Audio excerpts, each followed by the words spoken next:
The story commences with fairies arriving on Earth for their annual summer stay. A fairy named Terrence queries Tinkerbell, "Are you ready for your first summer vacation on Earth?" Tinkerbell marvels at the environment, remarking, "Everything is so nice on Earth. I can't believe the weather is so beautiful here." The group proceeds to fairy camp. Terrence explains, "Let me show you the Earth camps that are hidden because we have to stay hidden from humans." Tinkerbell is delighted by the camp's beauty. While there, the fairies busily perform their duties.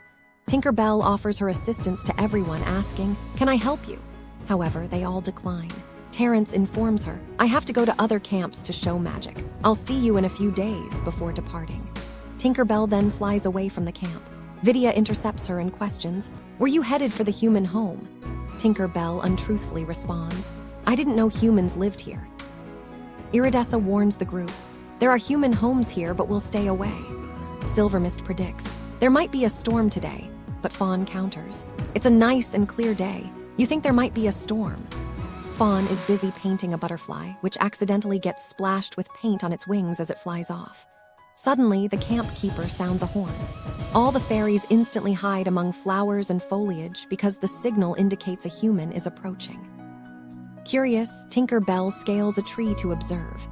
A girl named Lizzy, traveling with her father in a car, is spotted by Tinkerbell, who follows them.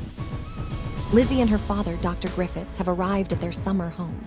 Overjoyed to be back, Lizzy tells her father, "I wish this summer could last all year."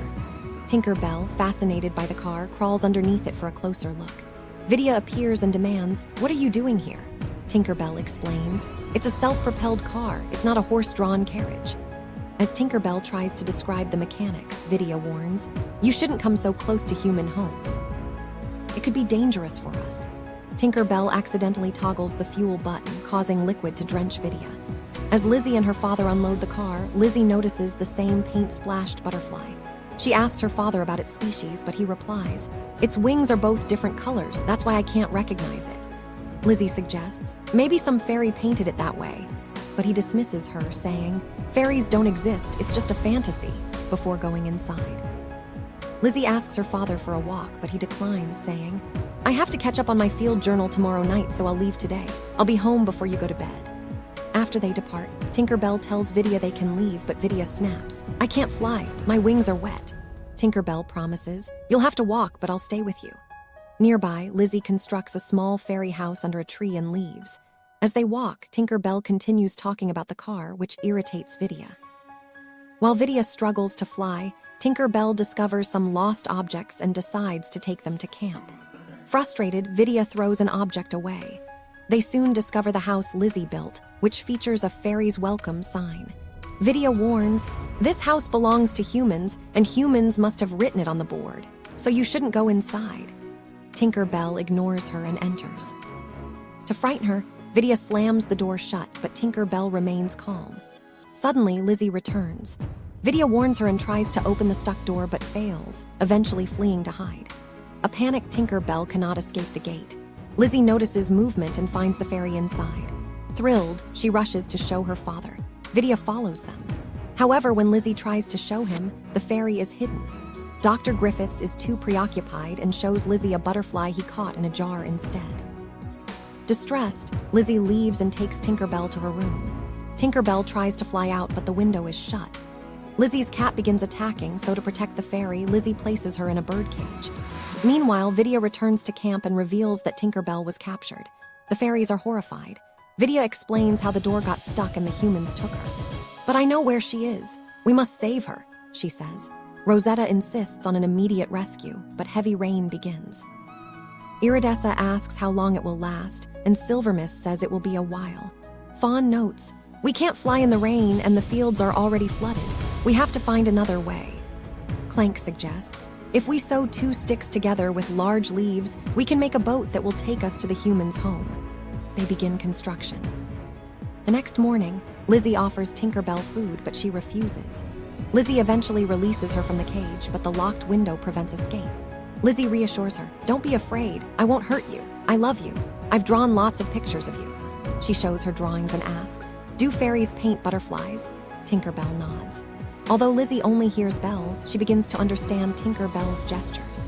Tinker Bell confirms Lizzy built the fairy house and shares her name through gestures. Lizzy is delighted to make a new friend. Dr. Griffiths enters and asks who she is talking to. Lizzy claims she is talking to her drawings. He offers her his old research diaries but insists these diaries are based on research and facts. There's no point in writing diaries about fairies because they don't exist. They're just imaginations. He instructs her to use a blank diary for scientific field research. Tinker Bell prepares to leave, but the rain starts again. Lizzy asks her to stay until it stops.